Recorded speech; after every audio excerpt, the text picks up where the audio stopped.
Bakit nga ba kailangan pang mapako sa krus ang Panginoong Jesus? Why did He have to be crucified and to suffer terribly? The crucifixion of Jesus raises many questions about Him and about us. Ang ating pag-aaral ngayon, pinamagatan natin, nailed to a cross. Napako sa krus ang Panginoong Jesus. Bakit? Ano ang dahilan? Salamat, Ama, dahil maaari naming pagbulay-bulayan ang kamatayan ng iyong anak na si Jesus. Na maaari naming balik-balikan at salamat sa napakagandang pagre-record ng Bible.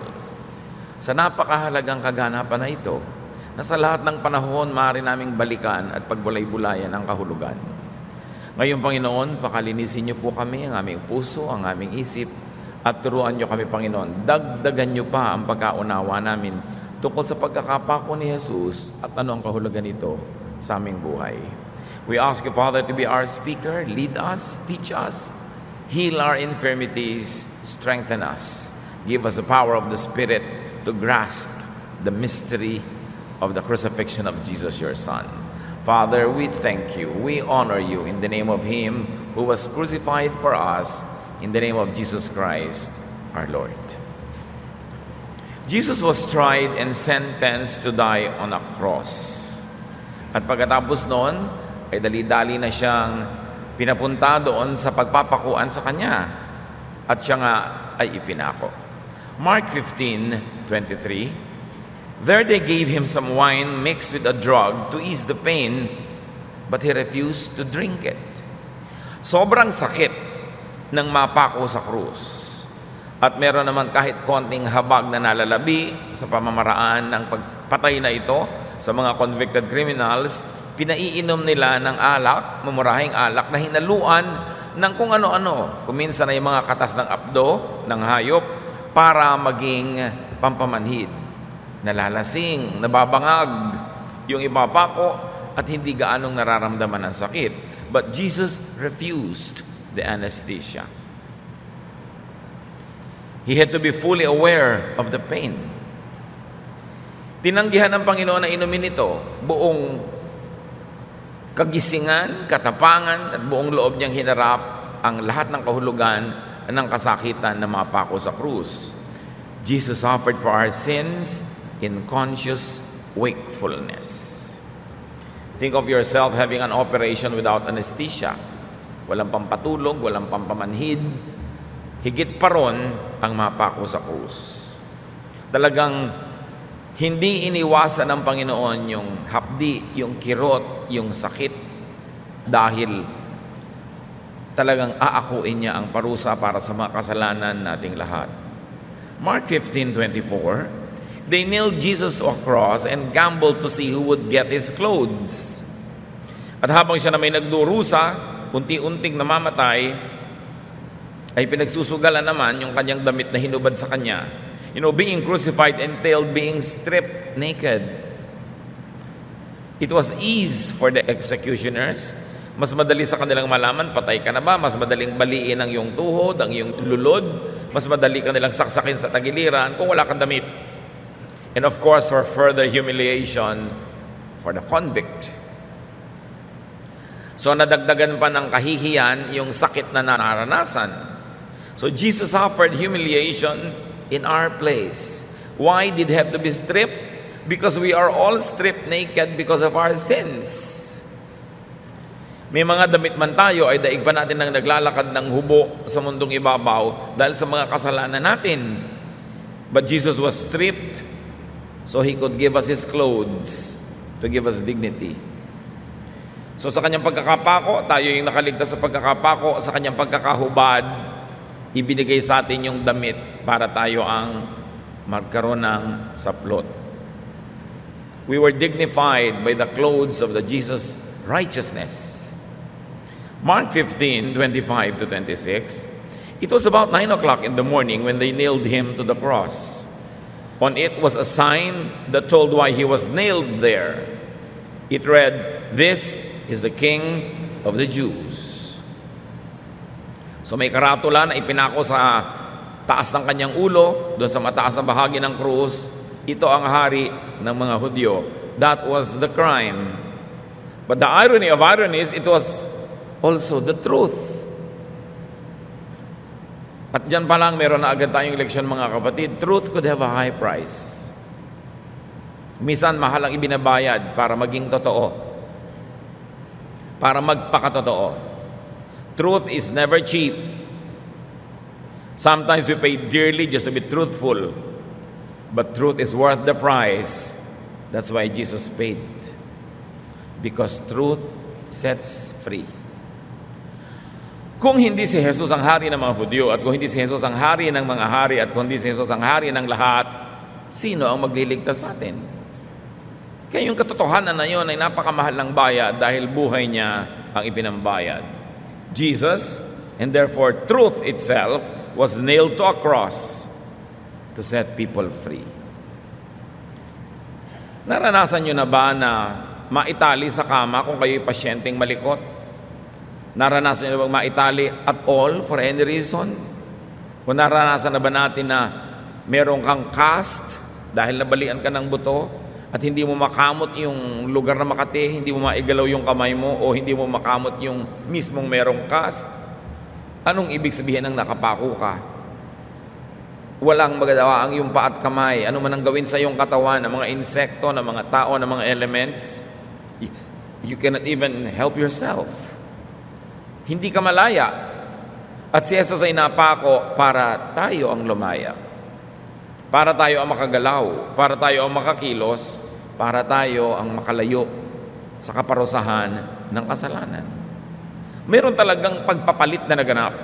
Nagpalit tayo ng lugar, kinuha niya ang lugar natin, kung kaya tayo ay naging malaya.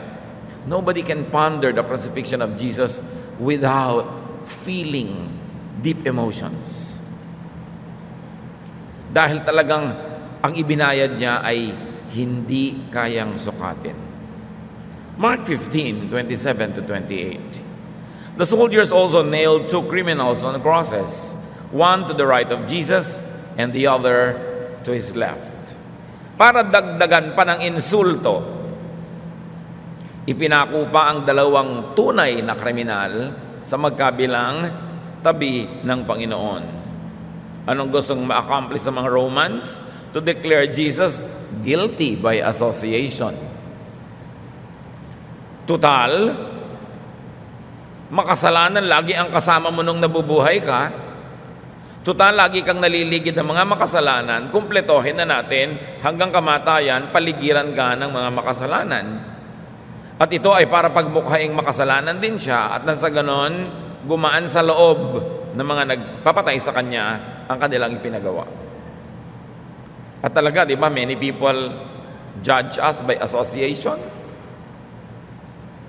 Kung sino ang kasama mo, sasabihin nila, tell me who your friends are and I'll tell you who you are. That's not always the truth. In fact, that's not the truth in Jesus' case. He was a friend of sinners, but he was not one of them. But he was one with them in spirit, in love. So think of those 2 men as you and me. Tayo naman yun wala namang iba. Ikaw at ako, nakapako sa magkabilang panig ng Panginoon. Dahil tayo naman yung dahilan kung bakit siya namatay. But was Jesus stained by those men? Nabahiran ba siya? Nahila ba siya pababa? No. Baligtad. Napaangat niya yung mga kasama niya. Like us. We become righteous by association. Nagiging righteous tayo dahil associated tayo with Jesus. Not because we are righteous, but because we are associated with Him. At ito mga kapatid, ang isang napakalalim na talinghaga kung bakit siya kinailangang pagitnaan ng 2 makasalanan. Hindi para siya pababain, bagamat yun ang intensyon ng mga naggawa nun. Pero dahil yung mga makasalanan ay nasa tabi niya, sila ang nagkaroon ng pagkakataong umangat. Tulad natin. We are never righteous, ever. But by being associated with Jesus, because of His righteousness, nagmumukha na rin tayong righteous. Sa katotohanan niyan, idinedeklara niya tayong righteous because He paid for our sins. Kaya napakalaking kasalanan na maging self-righteous Because nobody is righteous by himself or by herself. Hindi ka pwedeng maging mapagmataas, mayabang na ikaw ay banal, ikaw ay tama, iba ay mali. Kasi kaya ka lang naman natama, hinugasan ka ng dugo ni Jesus. At sa pagtanaw mo ng walang hanggang utang na loob sa kanyang kabutihan, di ka dapat kailanman magyabang. At hindi mo dapat maliitin yung mga inaakala mo'y makasalanan o kaya ay mali at ikaw lang yung tama. Dahil napatama ka lang benepisyo mo lang yun na hindi mo naman deserved. We are righteous because of Jesus' righteousness. So hindi nila napadumi si Jesus by association. In fact, those two men were dignified by Jesus. We are dignified by Jesus because Jesus lifts us up. Isaiah 53:5, He was wounded and crushed because of our sins. By taking our punishment, He made us completely well. Daang taon bago naganap yung crucifixion, inihayag na ni Isaiah ang kahulugan nun. Sinugatan siya, dinurog dahil sa ating mga kasalanan at sa pamamagitan ng pag-ako niya ng ating mga kaparusahan, pinagaling niya tayo ng ganap. An exchange happened when Jesus was nailed on the cross. And we are the beneficiaries of that exchange. Mark 15:29-32. People who passed by said terrible things about Jesus. They shook their heads and shouted, "Ha! So you're the one who claimed you could tear down the temple and build it again in 3 days. Save yourself and come down from that cross."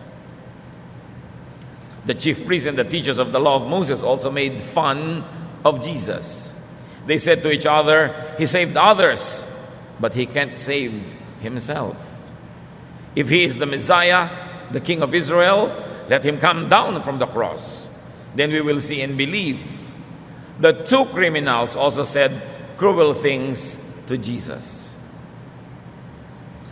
Yung pinaggawan ng crucifixion was by a roadside. Kuminsan na sobrang dramatize sa art, nasa ibabaw ng burol para may mga ulap-ulap sa likod. That is an artistic representation. But a more believable and practical presentation of the crucifixion was, it was by the road.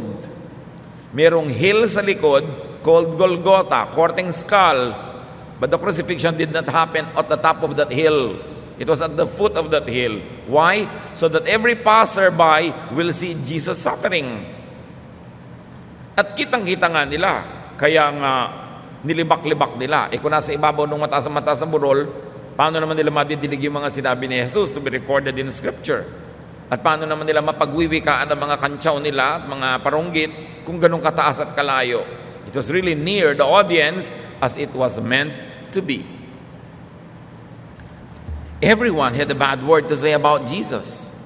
Passers-by, religious personages, and mind you, even the criminals who were crucified with him. And in this account, both of them were saying something bad about Jesus. Walang naawa. Anong malungkot na katotohanan dito, mga kapatid? Sa kabila ng pagiging relihiyoso ng bayang Israel, sa kabila ng dami ng mga propeta nila, sa kabila ng 5 araw, 5 beses isang araw nilang pagdarasal, sa kabila ng pagkabisa nila ng scriptures, centuries of religious practice did not create good character. Centuries of religious practice did not make the people more humane. In fact, centuries of religious practice hardened the people's hearts. At yan din ang kulang sa ating bansa. Centuries of so-called Christianity has not produced good character. Yung religious practice pa nga ang naging excuse para sa ating mga kalabisan. Walang ipinagkaiba yung mga Israelites sa hindi mananampalataya. How does this happen to Christians and even to followers of other religions today? It does happen. Mas relihiyoso pa nga ako minsan, mas malupit. mas masungit, mas mahirap kasama, mas judgmental, mas walang lugar sa puso para maawa, lalo sa mga nagkakasala. At sinasabi pa nila, akala ko ba 3 days, bubuuin mo uli ang templo, bumaba ka muna dyan. Of course, they were quoting a misquote. Misquoted na nga si Jesus sa trial, kinoquote pa nila yung misquote. At sabi nila, He saved others. True. But why don't they remember the truth that He saved others? Now, they are using it negatively. Sabi, nagligtas ka ng marami, ba't di mo iligtas ang sarili mo? Na para bang kasalanan na magligtas ng marami? Masama ba na maghangad ng matuwid na daan? Masama ba na gustuhin niya ng matuwid na daan? Pero tuwing may isang clerk sa City Hall na nagkakasala, tuwing mayroong isang policeman na abusive, sasabihin ng mga tao, yan ba ang matuwid na daan? Para bang sinasabi natin, huwag ka nalang magsabi ng matuwid na daan. Kasi if nagsabi ka niya tuloy, i-crucify ka because of that. Ginagamit negatively. Di ba sabi mo? Ganon din tayo sa kapwa natin, di ba? Pag sinabing hindi kita papabayaan, tapos biglang eto hindi ka ngayon maalagaan dahil may kulang talaga siya. Sabi mo, di ba? Sabi mo, hindi mo ko papabayaan. Bakit natin pinaparusahan yung mga tao na nagsasabi ng mabuti at may intensyong gumawa ng mabuti, lalo sa mga panahon na kinakapos sila, buti nga may intensyon kaysa wala. Ngayon, minamasama ng mga tao yung sabi niya, siya ay nagpagaling ng mga tao. Ba't hindi niya mapagaling ang sarili niya? Ba't hindi niya ngayon matulungan ang sarili niya? Na parang krimen yung ginawa ni Jesus noon na tumulong sa iba. Those types of people could be us. Pwede nating ipako ang isang tao sa nasabi niya na mabuti noon at ngayong kinakapos siya, yun ang lagi nating uungkatin at pwede nating laging isumbat sa kanya. Na parang gusto na tutuloy magsisi, bakit nga ba nakapagsabi pa ako ng maganda? Bakit nga ba nakapangako pa ako na gagawa ako ng mabuti? Ngayong kinakapos ako, ayun ngayon ang isinusumbat sa akin. This history keeps repeating. Kaya magandang balik-balikan. Ang mahalaga, lumabas ka sa kwento at tingnan mo ang sarili mo na nasa loob ng kwento na yon. Luke 23:27, a parallel account with additional details. A large crowd was following Jesus, and in the crowd a lot of women were crying and weeping for Him. Meron naman na hindi katulad ng mga taga-Jerusalem. At ito yung mga promdi. Ito yung mga believers from Galilee who followed Jesus from Galilee to Jerusalem. Parang kumbaga ang layo niya ay halos Pangasinan, mga taga-ron sila. Tapos nagpuntahan sa Maynila, sumunod kay Jesus sa capital city. At sila yung susunod-sunod, nananangis, umiiyak, dahil kilala nila si Jesus. Si Jesus naman kasi hindi naman talaga masyadong kilala sa Jerusalem. Most of His ministry were done in Galilee, sa isang malayong probinsya. At doon siya napahamak sa city na ito. True believers, the truly spiritual, wept. Yun naman talaga ang tamang reaction sa nangyayari. The people were divided among those who mocked and laughed at Jesus when He suffered, and those who deserted and denied Him when the going was tough, and those who followed Jesus to Calvary and wept for Him. The question is, who am I? Who are you among them? Sa pagdurusa ng Panginoon, merong pinagtawanan siya, nilibak. Meron namang dahil mahirap na ang lagay, ay iniwan siya, itinanggi na kasama siya, at merong hanggang doon sa kamatayan ay sumunod at nananangis. They were one with the Lord. Sino tayo doon? Surely, pwede tayong mamili ng isa sa tatlong choices. What is our stand when our Christianity is under attack? When spirituality becomes difficult and not famous or not popular, what do we do with our association with Jesus? Itinatago ba natin yung association natin sa Kanya tulad ng itinago ni Peter? O thick and thin, difficulty or glory, nandun pa rin tayo at malinaw na mananalig tayo kay Jesus? Kaya magandang suriin ang kasaysayan kasi nandun tayo sa loob nun. Luke 23:28-31. Jesus turned to the women and said, "Women of Jerusalem, don't cry for me, cry for yourselves and for your children. Someday people will say women who never had children are really fortunate. At the time, everyone will say to the mountains, fall on us. They will say to the hills, hide us. If this can happen when the wood is green, what do you think will happen when it is dry? Isang matalinghagang pangungusap mula sa Panginoon tungkol sa isang paghihirap na darating pa. Maaring a time of judgment. When the reverse of what is considered to be good is more desirable. Like childlessness is better. Being buried is better. What could be worse than those? It could be judgment that the Lord was talking about. Kaya sinasabi niya, huwag niyo akong tangisan. Ang tangisan niyo ay inyong mga sarili at ang inyong mga anak. Dahil nabubuhay ang mundo sa kadiliman. At pag dumating ang liwanag, ang kadiliman na ito ay matutupok. Iyakan ninyo ang inyong mga sariling kalagayan. Imagine that Jesus was on the cross, the worst experience that a human being could experience, at least as far as the time in human memory is concerned. Pero sabi niya, mas magaan ang kalagayan ko kaysa kalagayan ninyo. Maahawag kayo sa inyong mga sarili. Yun ang kalagayan ng tao pag ang tao ay nabubuhay sa kadiliman, pag ang tao ay nasa kasalanan dahil may darating na napakahirap na paghuhukom. The women then were believers of Jesus, but he said, weep for yourselves. Therefore, the women now are symbols of Israel.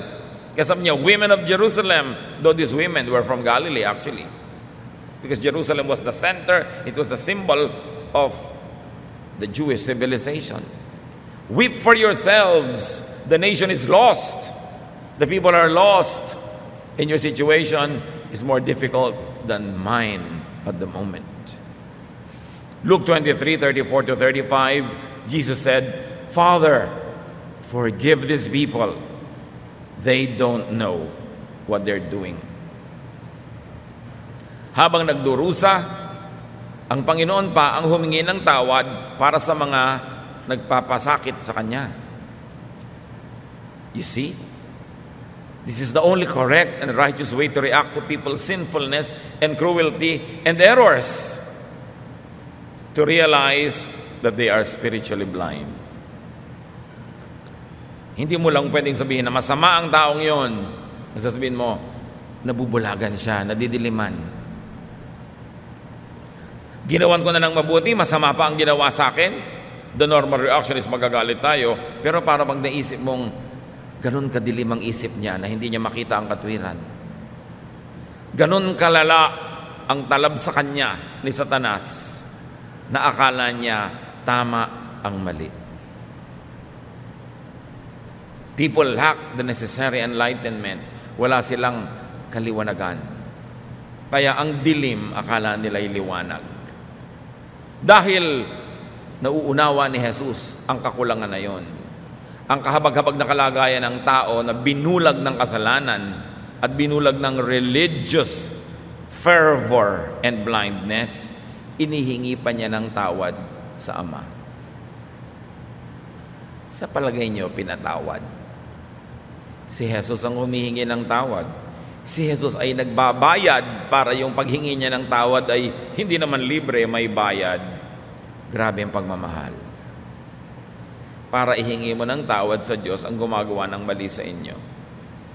Anong kadalasang sinasabi natin? Napahamak siya. Nagkasakit sana siya. Malasin sana siya. Or kung banal at nagbabanal-banalan, ipinasa Diyos ko na siya. Anong ibig sabihin nun? Sa Diyos ko pinapa-judge. Actually, judgment pa rin ang gusto mo, di ba? Kaya lang ipinapasa Diyos mo para hindi ka masisi. Pero, hiningi mo ba ng tawad, Lord, patawarin niyo po ang biyanan ko na nagpapahirap sa buhay ko. Patawarin niyo po ang manugang ko. Patawarin niyo yung kapitbahay ko. Patawarin niyo yung pumatay sa anak ko. Patawarin niyo yung sumunog ng bahay ko. Patawarin niyo yung kaibigan kong nangahagaw ng nobyo ko. Sinasabi ba natin yon? Kaya pag sinabi mong ipinapasa Diyos ko na, ang ibig sabihin, Diyos na bahala magparusa sa kanya. Pero si Jesus, inihingi niya ng tawad. At binayaran niya yung kasalanan ng mga gumagawa noon sa kanya at lahat ng kasalanan nating lahat. Anong kahulugan? The world has not stained Jesus. Hindi na bahiran, hindi na rumihan, hindi na mantsahan, hindi na lamatan sa kabila ng lahat. Nanaig, nagtagumpay ang anak ng Diyos. Ang tunay na pananagumpay ay pananatiling maka-Diyos sa kabila ng lahat. Luke 23:39-43. Another detail added by Luke. One of the criminals hanging there also insulted Jesus by saying, "Aren't you the Messiah? Save yourself and save us." But the other criminal told the first one off, "Don't you fear God? Aren't you getting the same punishment as this man? We got what was coming to us, but he didn't do anything wrong." Then he said to Jesus, "Remember me when you come into your power." Jesus replied, "I promise that today you will be with me in paradise." Tanong siguro ng iba, akala ko ba kanina pareho silang may masamang sinasabi? Ba't itong isang ngayon biglang tama ang sinasabi? Well, hindi na ba niya pwedeng baguhin ang isip niya? Take both as biblical and take both as correct and believable and reliable. But time lapsed. Time passed. One of the criminals asked Jesus to remember him. Could he have had the last-minute conversion? Sa Mark, kasama siyang nanglilibak. Sa Luke, nagbagong loob na siya. Merong magandang mensahe dito mga kapatid. Everyone could change his mind. Everyone could convert. Everyone could see the light. At hindi ba? Marami sa atin ngayon na nananalig, taimtim magbasa ng Biblia at faithful magpunta sa church, dati mga kontrabida. Kontrabida siguro kung sino man yung nagdadala sa atin sa Panginoon, kay asawa nyo yun, o anak nyo, o magulang, o kaibigan. Ikaw yung tuligsa ng tuligsa. But you change your mind. Congratulations. Napakaganda nitong istorya nitong lalaking ito na ngayon, biglang nagpapaalala na kay Jesus. Sabi niya, "Remember me when you come into your kingly power." And Jesus made the promise, "This day, today, isasama kita sa paraiso." So for that man, death became his door, because physical death leads to paradise for believers. Nakabuti sa kanyang napako nung araw na yon. Kasi kung hindi siya magkakaroon ng pagkakataong magbago ng isip at magpaligtas kay Jesus. Kuminsan napapako tayo. Kuminsan dumadaan tayo sa hirap, nakakasakit. Kuminsan nalulugi. Kuminsan iniiwan tayo ng ating mahal sa buhay na pagtataksilan. Kuminsan dinadalaw tayo ng mga dilubyo, hirap. Pero dun sa oras na yun tayo napapalapit kay Jesus. Ipagpasalamat yung mga ganong oras. Tulad ng lalaking itong napako, buti na lang kung hindi siya napako dun, mapapalapit ba siya kay Jesus? Kaya tayo mga kapatid, meron din kanya-kanya mga pagkakapako. Pero ilayo nyo ang pananaw. Huwag masyadong malapit, kasi pag malapit ang tingin mo, ang konti nang nakikita. When you're too close to the table, you don't see the table. You've got to be far enough to see it in its entirety. Dumadaan ang mga paghirap, kuminsan ang mga pagsubok, ang mga sakit, kabiguan, dahil dun tayo nalalapit kay Jesus. Ipagpasalamat. At samantalahin, dahil wala ka ng kakaya-kaya, wala ka ng kalaban-laban, wala ka ng magawa, wala ka ng choice, napapalapit ka sa Panginoon, pues lumapit. At then, titingnan mo yun ngayon, salamat na lang nangyari sa akin yun. Kung hindi ako nabigunon, hindi siguro ako makikinig ng isang mensahe. Kung hindi ako naiinip doon at hindi makatulog, siguro hindi ko mababasa yung Biblia. Kung hindi pa ako nagkasakit, hindi ako madadalaw ng nagsalita sa akin tungkol sa Panginoon. Things like that. May plano ang Diyos para sa atin. Pero kailangan mag-cooperate tayo sa plano na yon. So, it was paradise that was promised to him. Maybe it is a place or a state of consciousness beyond the limitations of the body.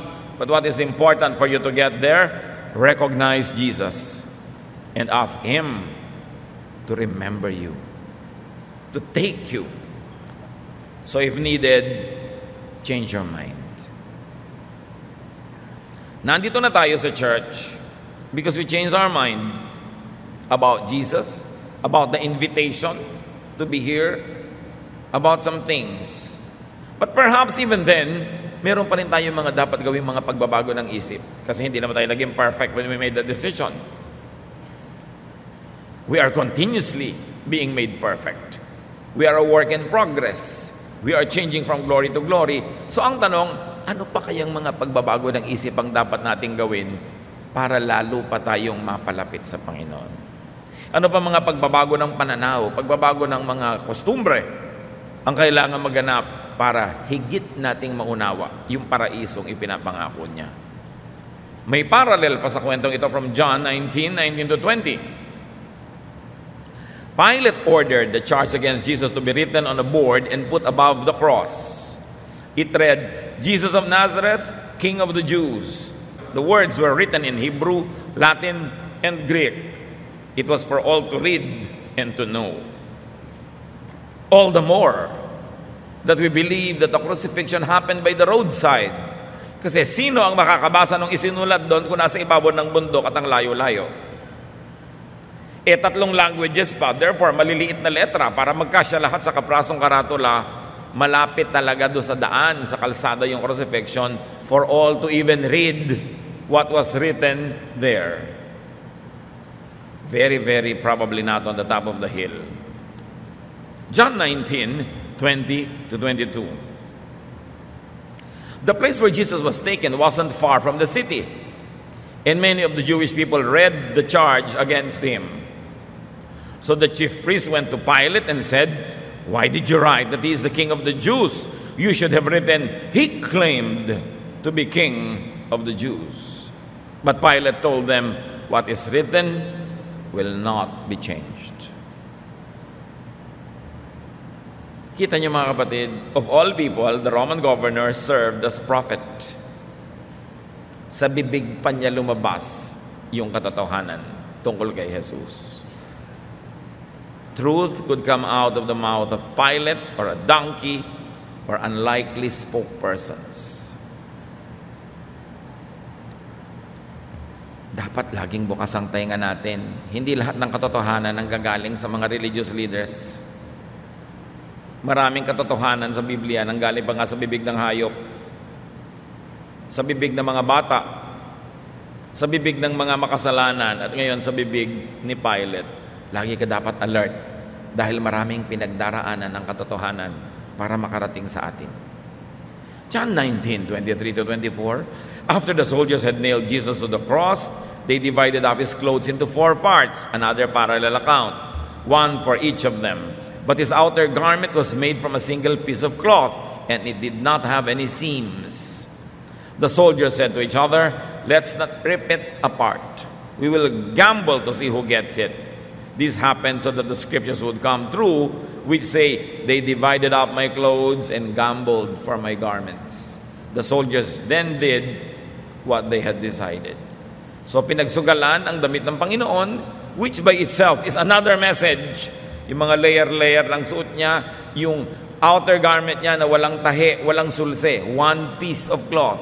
It was a seamless one-piece cloth, similar to what pilgrims wear even in India and the pilgrims that go to Mecca. Yung walang tahi, kaya nakapulupot lang sa kanila yung mga telang ito. Matanda ang pinagmulan ng kaugalian nung ganung mga kasuotan. John 19:25-27. Jesus' mother stood beside the cross with her sister and Mary, the wife of Clopas. Mary Magdalene was standing there too.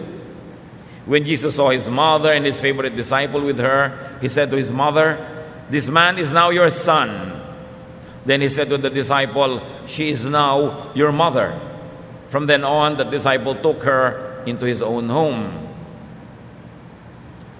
Nabanggit ang kapatid ni Maria, na nanay ng Panginoon. So may tatlong Maria noon. Si Maria na asawa ni Clopas, si Maria Magdalena at Mariang ina, plus other women. So many people were there. Very especially John, the beloved disciple, was there. And no wonder he was the Lord's favorite. He was there at the foot of the cross during those crucifixion. Ibig sabihin talagang malapit ang kanyang loob, while the other disciples were looking from afar, safely distant. Pero pansinin niyo mga kapatid, nakabaon ang mga pako sa mga buto, laman ng Panginoon. Inaapoy siya ng lagnat, which is going to happen when you have this kind of infection and dislocation of your joints. Nahihirapan siyang huminga dahil nakalaylay ang kanyang katawan, hila-hila lang ng kanyang dalawang brasong nakapako, kaya ang kanyang mga baga ay napipisa ng bigat ng kanyang katawan. Mahirap huminga.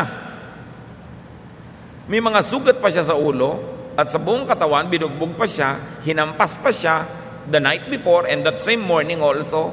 Nagbuhat pa siya ng krus, walang tulog magdamag mula nung Lord's Supper. You can imagine the suffering that Jesus was going through, and at the same time, He was securing Mary, the mother. Ibinibili niya kay John, the most beloved disciple, o ngayon, ituring mo na siyang nanay mo. At sabi niya kay Mary, wala ngayon, ituring niyo na siyang inyong anak.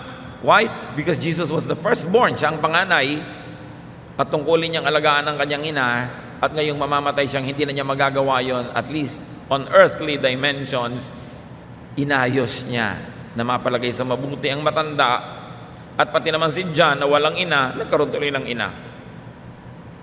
Nagdurusa, nag-aagaw buhay, iniisip pa rin ang kapakanan ng iba. And if Jesus would do this to Mary, the mother, the least that we can do, believers of Jesus, is to respect Mary and to respect her memory. We are to honor her. All generations will call her blessed.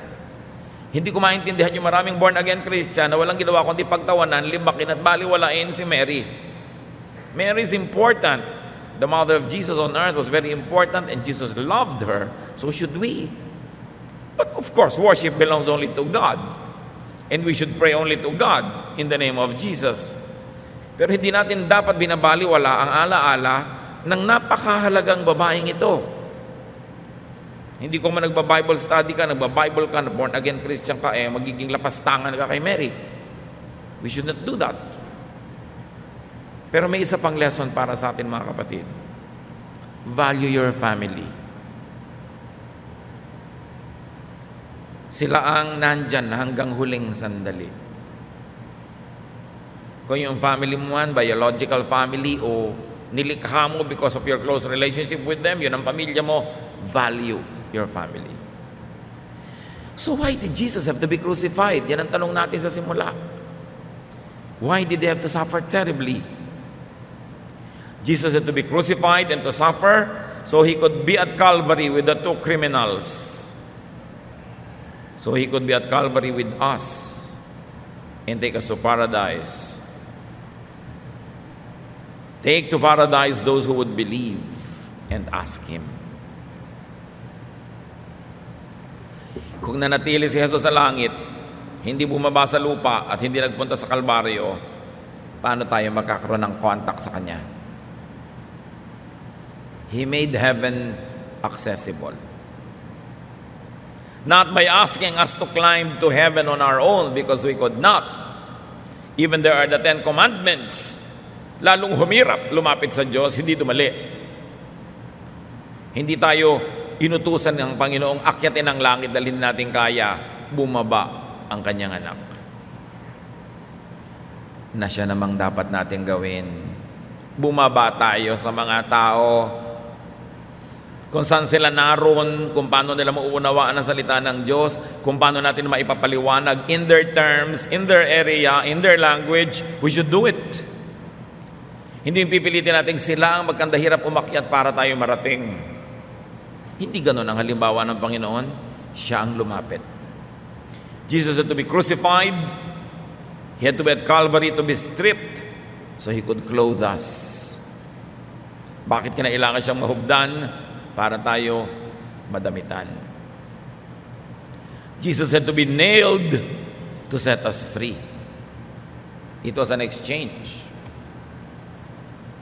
Jesus had to be crucified to bring us to God. Because we are nailed on the cross. Ang totoo niyan, mula nung nagkasala tayo, napako na tayo sa krus. So si Jesus na malaya, nagpapako para tayo mapatayo, mapalayo, mapababa sa krus, at makakyat sa langit. Romans 3:24-26. But God treats us much better than we deserve.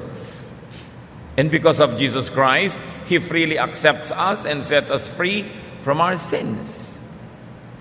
God sent Christ to be our sacrifice. Christ offered His life's blood so that by faith in Him, we could come to God. Ipinaliwanag. Ang ganda-ganda ng trato ng Diyos sa inyo, higit sa karapat-dapat, sabi ng Romans. Ipinadala ang kanyang anak bilang sakripisyo para kayo palayain. Christ had to be crucified so He could die to give us life. John 10:10, a thief comes only to rob, Jesus says, kill and destroy. I came so that everyone would have life and have it in its fullest. So no criminal is beyond redemption. No offender is hopeless. Sabi ni Lord, I came so that you can have life and have it to the full. Jesus wants you well. Jesus wants you to have a full life in this world and in the next. John 12:24, I tell you for certain that a grain of wheat that falls on the ground will never be more than 1 grain unless it dies. But if it dies, it will produce lots of wheat. Gawin nating mais, mas familiar tayo doon. Kung hindi mo tatanggalin yung mga butil-butil sa mais at yung mismo isang busal na yun ay mamamatay, wala kang itatanim ng mga punla. Pero dahil namamatay yung isang buong busal ng mais, dumadami ang naitatanim. At ganoon yun, sabi ni Lord. Kailangan ko mamatay para dumami kayong magkakaroon ng buhay. So let the death of Jesus give you life in all its facets. At huwag tayo nag-iisip na ang buhay ay para lamang doon sa kabila. Dapat dito rin. Ganun ang pagmamahal ng Panginoon. Pinagaling niya ang mga may sakit, pinakain niya yung mga nagugutom, pinatawad ang mga may kasalanan, inirestore niya sa lipunan yung mga puwera, dahil interesado rin siya na dito sa mundo, magkaroon tayo ng magandang buhay. So what lesson can we learn? What else? Be the criminal who turned around, who recognized and asked Jesus to take him. Kung meron tayong mga kasama ngayon, o nakikinig sa mensaheng ito, na hindi pa talaga kayo malinaw na nagpapaligtas kay Jesus, hindi nyo pa sinasabing, kinikilala kita, ikaw talaga yung mabuti, ikaw ang anak ng Diyos, ikaw ang tagapagligtas, iligtas nyo ako. Kung hindi nyo pa nagagawa yan, gawin nyo na. Ano pang hinihintay natin? There is nothing to lose and everything to gain. Jesus positioned Himself with sinners to connect with them, to dignify them, and to save them. And so should we. Hindi tayo kahit kailanman darating sa buhay ng isang itinuturing nating makasalanan para siya husgahan, para siya isa puwera, para kawawain, para ipahiya. Hindi ganoon ang ginawa ng Panginoon. Siya ang tumanggap ng kahihiyan para bigyan niya ng dangal yung iniligtas niyang makasalanan. Hindi na natin kailangan magpapako sa krus para sa ibang mahal natin sa buhay at mga kakilala at kaibigan. Dahil ginawa na ni Jesus, ang gagawin na lang natin, huwag nating husgahan. Huwag nating kawawain, ilapit natin sa Panginoon sa pamamagitan ng ating pag-ibig. Love is the greatest argument for Jesus. So talk with Jesus. Ask Jesus to take you to paradise with Him in the next life. And if you have done that already, ask Him to take you to paradise now, here. Because Jesus also cares for this side of eternity. Have the kingdom of God within you now. And take your loved ones to Calvary so they could meet Jesus, believe, and they themselves could ask Jesus to take them to paradise. Huwag na tayong malungkot dahil sa kamatayan ng Panginoon. Salamat naman at lumipas na yon At salamat na buhay siya muli. Malungkot na lang tayo para sa ating mga sarili kung hindi pa tayo nakikinabang sa kamatayan na yon. At malungkot tayo para sa mga kilala at mahal natin sa buhay. Sabi niya, "Women of Jerusalem, do not weep for me. Weep for yourselves and weep for Jerusalem." Do we weep enough for the people in our families, in our neighborhoods, in our circle of friends, to the point of really consciously, lovingly bringing them to Christ? Alam natin ang choices. 2 men were beside him that day. One asked to be saved, one did not. Or at least there is no record that he did. The same choices are available to people now. They can ask Jesus to save them, or they can ignore Jesus. We must make the choice available to people we know. Hindi tayo makakapagpasya para sa mga tao, pero at least bigyan natin sila ng pagkakataong magpasya sa pamamagitan ng malinaw at mapagmahal na pag-aalok sa kanila. Natanggapin nila ang Panginoong Jesus. Bring people to Bible studies. Bring the Bible to them. Bring them to church. Share salvation with them. Imbes malungkot, let's turn this emotion into something positive and make the death of Jesus give birth to many lives. Bawat tayong tao'y may misyon. Una, kilalanin ang Panginoon, at pagkilala na ay ipakilala siya. This never changes. The forms of songs we sing, the style of worship we do, the versions of Bible we read can change, but the basic truth will never change. We are sinners, and because of that, we're going to be judged. Jesus took the judgment and the punishment so we can be free. Nothing can change the truth. At dapat natin lagi itong ipamuhay at laging dali ng mga tao sa piling ng Panginoon. What are we doing to make the death of Jesus benefit more people? Hindi natin dapat solohin. Dapat nating ipamalita, ituro. May kanya-kanya tayong crowds, may kanya-kanya tayong paraan, may kanya-kanya tayong technologies, may kanya-kanya tayong skills. Whatever it is that God gave you, use it to extend His kingdom on earth and to bring people to Christ. Dear God, we thank you that your Son Jesus died for us. Salamat po na tuwing babalikan namin ang kwentong ito, ay lagi nyo kaming hinihipo sa aming puso, sa aming espiritu, at nawa ang nadarama namin na emosyon dahil sa paghihirap ng Panginoon ay gamitin naming lakas upang ang paghihirap na ito hindi masayang at pakinabangan ng maraming tao. Pakita nyo sa amin, Panginoon, kung paano pa kami lalago sa aming personal na espiritualidad, at lalo naman, bigyan nyo kami ng hamon na araw-araw, lagi na, to bring people to Jesus. Gamitin na namin aming posisyon, ang aming kalagayan, ang aming kinalalagyan, ang aming alam, ang mga kasangkapan available to us para dalhin namin ng kaligtasan sa mga tao. Pagbulay-bulayan natin, mga kapatid, ang paghihirap ng Panginoon. We can join Him in this suffering by bringing people to Christ, by making them benefit from that death, by increasing and furthering the kingdom of God on earth. Ama namin, sa aming puso nawa lalong lumalim ang katotohanan ni Jesus. Maging mga mumunti kaming Kristo sa aming pag-iisip, sa aming kilo, sa aming gawa, at makapagdala kami ng makaluluwa sa iyong paanan. Gamitin mo kaming kasangkapan sa anumang paraan para ang mga kaluluwa ay makakilala sa iyo at lumago sa pagkakakilala sa inyo. Pagbulay-bulayan natin, pasalamatan ng Panginoon sa kanyang kamatayan, at lalo tayong humanap ng mga turo, udyok ng Espiritu, kung paano natin mapapalawak ang katotohanan ito at magiging kapakinabangan sa mas maraming tao. Dear God, touch us, teach us, so we can be messengers of the cross.